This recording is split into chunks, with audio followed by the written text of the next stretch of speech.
Hi, Muchísimo Eugene. Welcome to another video from Access Strategy. Thank you, thank you, thank you. Like, subscribe, and share each and every one of the videos that you've have viewed, and just share them and pass the word on. Can never be enough awareness of what we're dealing with, right? God has been showing me things, and He shows me things. And for all of you all don't believe in God, when a man or woman of God that has been called by God, chosen ones, says that, don't get skeeved out. We are not really even speaking in the sense of what the traditional churches may say when they're on the podium or in the pulpit talking about, God says, blah, blah, blah, and He showed me this and that. They go on this prophetic rant in a big way that is something they pulling out of their head. But when a lot of us say that God shows me something, this is just giving giving reverence to God for giving us this epiphany or this insight. And so don't overthink it. And in doing so, you'll be able to understand that God is also showing you things, whether you believe in Him or not. God has been showing me, and He showed me, whereas when you're awakened, we know we see things differently than most of the world. But because we are in a different flow, God is showing me where we have to be very, very conscious of when and how we go. Flow, go. How we're going in time, how we're going now as opposed to times past. And this is definitely coming off of a video of my bro when he was talking about how people will view you now that you're awakened. I'm just extending some more insight in that because undeniably you can recognize that people are treating you differently. They are responding to you differently. They are just standing off, staring at you differently, like you're an exotic animal or something, or like you're a celebrity. This is just what it is because they see something that's in you that they don't see in everybody else that they're passing and interacting with. And that is just the way the cookie crumbles. The more you become aware of this, the more okay you will be with the way these people respond. But I want to extend that to say, when I say be comfortable with that, don't get too laxed. Don't sit amongst people or entities that you perceive and observe that have overtly dark, toxic, harmful energy. If you should have to go, remember in the flow that you're going, in who you are now, this new awareness of yourself, you have to be very, very mindful of how you go. You shouldn't stay as long as you think you need to stay. Take care of business and bounce. Don't haggle. Don't give the impression that you're obviously being standoffish. Just flow. Just go in your flow. Go in your flow, because at the end of the day, they are going to talk about you. They are going to put you down. They are going to make up lies about you. They are going to scandalize you. Doesn't matter how long you stay or how soon you go. But it is paramount for you, awakened empaths, chosen ones, because you have this newfound awareness and the world at large sees it. You become a threat to their whole false facade. You almost cause them, you do, a deep concern. You cause people to really think. They don't introspect, because if they introspect long enough, this would more than likely draw them closer to the Lord. It would draw them closer to a power outside of themselves. But because of the ego, they're using you as the scapegoat for how they feel.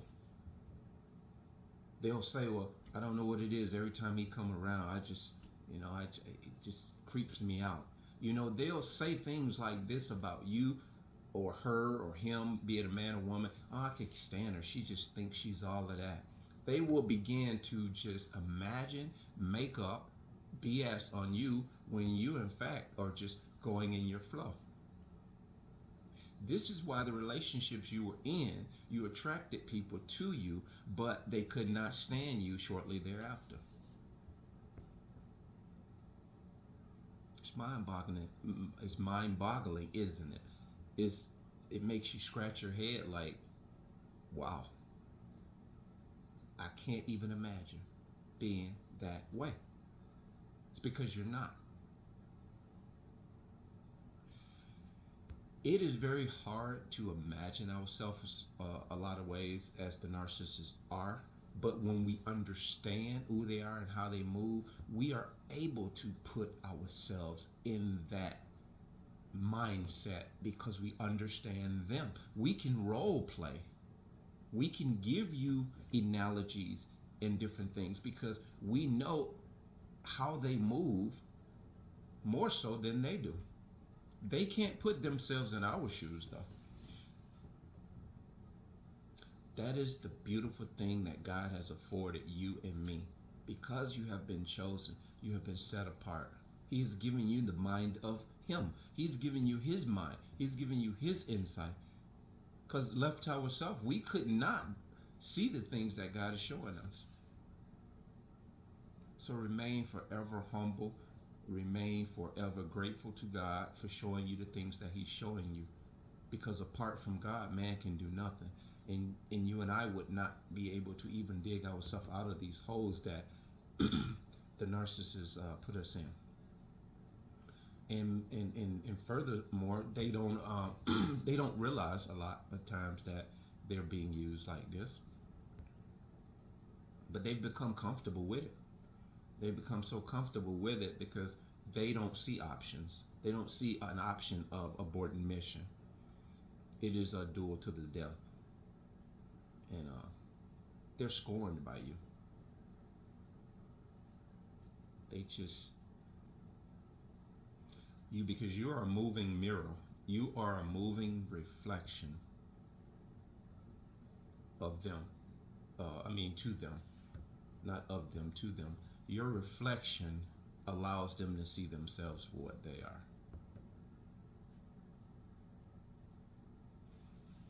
But that's not on you.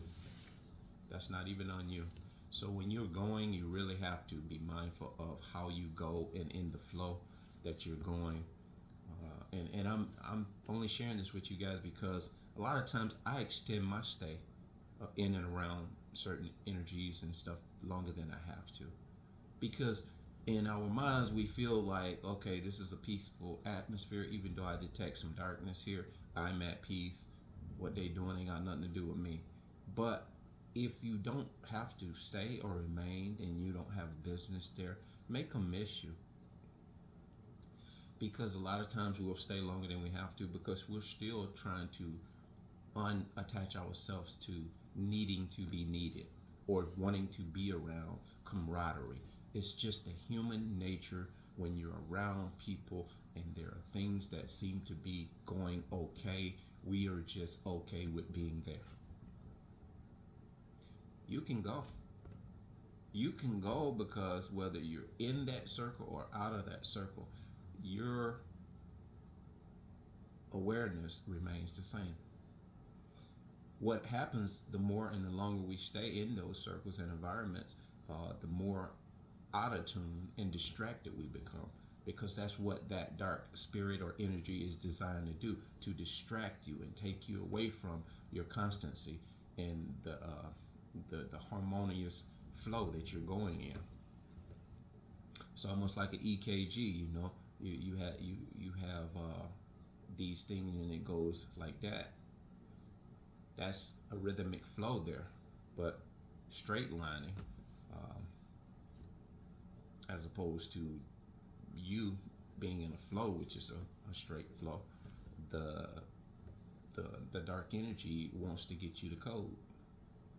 They want to get you to crash on the table. So just being mindful of that and knowing how to just disengage sooner rather than later. You don't have to really stay around or stick around. If you need to go to the store, and I know this may sound like, wow, we this is almost like, we got to live in seclusion or hermit mode, and in a big way this is really what it looks like. And don't feel put off by it, because if this is the flow that you're needing to go in, because if God's got you going in this flow, I wouldn't even resist it. I wouldn't push against it, because it's something that's new. It's something unfamiliar to you, but it's something that is innate to what God has instilled in you. So just get accustomed to this new flow that you have, because this is the flow that God designed for you from the very beginning. Those challenges you went through, the hells you went through, was preparing you for this flow. He's rewarding you with this flow, because he has you going on a journey of sorts that he wants you to be able to impact and reach the masses. Because I think something is very, very, very strong in our world that is very much undeniable, and it's drawing a lot of well-meaning, good-natured people to it. And because you're moving in a different flow, uniquely handpicked for you, I would not be put off by it. You may see 10 people doing something that you think is fun over there. Let your desire not be as strong than it needs to be, because if your desire is to, maybe I should go over there and hang out, but if it's not as strong as those 10 people, don't push it. Don't force yourself to be engaged in circles, environments, or anything such as most people you see around you. Just because most people are doing it doesn't mean it is right for you. It doesn't mean it is where you're supposed to flow at. Some places that you're going, you can't take people with you, and certain people can't go with you. But there are a lot of people that will latch on, that are interested in going where you're trying to go, and a lot of them are here. To which I appreciate each and every one of you guys, and I hope you get something out of this, because a lot of times when I'm talking, or a lot of content creators are talking, we're talking about some things that a lot of us can't readily identify. We can't envision it. We can't see it. But because God is showing it to the individuals that are speaking out to you, it is something to think about, to give it a thought process. And ultimately, if you embrace it, that's a good thing. And if you don't right away, that's fine and well. But don't kick against it, because if you're chosen and you're an empath, don't really try to make sense out of things that are complicated for you. Just hear it, try to understand it, go away from it, and if you have to come back to it to hear it again another way, sometimes things sound different the second time around. There are content creators I was almost on the verge of tuning out, and they pop into my feeds. I give an ear to certain things. Sometimes it's the outlandish delivery of certain things that I hear on feeds, and comical as it is, I stick around, and lo and behold, there are some things that I gained from that, because that was for me to have heard when I heard it. And we'll be able to process things, and we'll know what's for us and what's not. So that's not a big deal. Everything is not for you, but many things that are for you, we need to embrace it, hold on to it tight, because God is really, really getting ready to do some major things. He didn't awake as many people in the last 5 years about this thing called narcissism and narcissistic personality disorder for nothing. Because prior to 5, I would say 5, I would even, let's just stretch it to 10. the last 10 years, this has shifted the whole mindset of a lot of people that we're going along to get along. And then there are a lot of people, multitudes of people that are still stuck in the same mode they were in, even though they have this information and this education of what this is and how this individual human moves. But they're calling it everything but what it is. We're not putting band-aids on it. We're calling it exactly what it is. That being said, bless.